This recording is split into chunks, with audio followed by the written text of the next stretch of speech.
फरमाया वाक़या लिखा है तारीख के अंदर, हज़रत बायज़ीद बस्तामी रहमतुल्लाह अलैह का वाक़या लिखा है। अभी लड़कपन में है, अभी छोटे हैं, उनकी वालिदा भी उन्हें पाल रही है। छोटे लड़कपन की हालत में बाप का इंतकाल हो गया और माँ ने घरों में काम घरों में काम काज कर औलाद की परवरिश की। जरा हज़रत बायज़ीद बस्तामी रहमतुल्लाह अलैह थोड़े से बड़े हो गए, वालिदा ने गौर किया कि औलाद बड़ी हो रही है, देखा कि रस्तों में खेलने लगा, कहीं मेरी ये औलाद हाथ से ना निकल जाए। फरमाया उसकी फिक्र होने लगी कि अपनी औलाद को दीन की तालीम में कहाँ बिठाऊं, गम खाया जाने लगा। किसी ने मशवरा दिया, मशवरा करने पर मालूम हुआ कि फला जगह फला शख्स फला शेख तालीम दीन देते हैं, दीन की तालीम का सिलसिला वहाँ चालू है, जाकर अपनी औलाद को उन शेख से बात कर तालीम और तदरीस का सिलसिला शुरू कर दो। फरमाया वो हज़रत बायज़ीद बस्तामी रहमतुल्लाह अलैह के वालिदा हज़रत बायज़ीद को लेकर मदरसे के अंदर गई और शेख के पास जाकर कहा कि हज़रत अपना पहले शेख को अपना तारुफ कराया, अपने बच्चे के बारे में बताया और शेख को तालीम और तदरीस के बारे में बताया कि हज़रत मेरी औलाद है, बाप का इंतकाल हो गया है, यतीम बच्चा है, मैं घर में काम काज कर इस औलाद को पालती हूँ।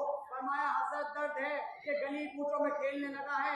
फरमाया कि आप इस शख्स को, मेरे इस औलाद को अपने पास रहकर दीन की तालीम सिखा दो, दीन की तालीम से आरास्ता करा दो।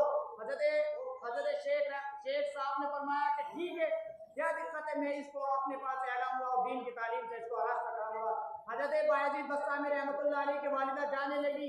फरमाया कि हज़रत एक बात और कहती हूँ, हज़रत एक दरख्वास्त और है। फरमाया क्या है?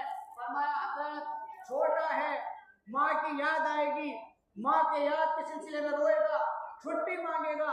हज़रत एक दरख्वास्त है, क्या आप मेरी इस औलाद को छुट्टी मत देना, हज़रत औलाद को छुट्टी मत देना। क्यों? क्योंकि इससे मेरी याद आएगी और जब आप छुट्टी दे देंगे और ये घर पर आएगा तो फिर उसके जो जहन के अंदर वो दीन की तालीम का तो सिलसिला जारी है वो छूट जाएगा, न जाने दिमाग के अंदर क्या बढ़ जाए। फरमाया हज़रत शेख टेंशन में हो गए कि भाई ये क्या बात है, ऐसी माएँ आज भी मौजूद है कि जिनके दिलों के अंदर दीन की तड़प, दीन का ताल्लुक आज भी कायम है। फरमाया कि ठीक है, मैं वादा करता हूँ आपकी बात पर अमल होगा। वालिदा छोड़कर चली गई। आप कुछ महीनों के बाद सब्र के साथ मदरसे के अंदर हज़रत बायज़ीद बस्तामी रहमतुल्लाह अलैह दीन की तालीम का सिलसिला भी जारी है और रुके रहे। फरमाया कुछ महीनों के बाद हज़रत बायज़ीद बस्तामी रहमतुल्लाह अलैह को वालिदा की याद आ गई, बचपन का ज़माना है, वालिदा की याद आ गई। हज़रत शेख के पास गए कि हज़रत वालिदा की बहुत याद आ रही है, हज़रत वालिदा की याद आ रही है, छुट्टी चाहिए। हज़रत ने फरमाया कि हज़रत सोच रहे कि वालिदा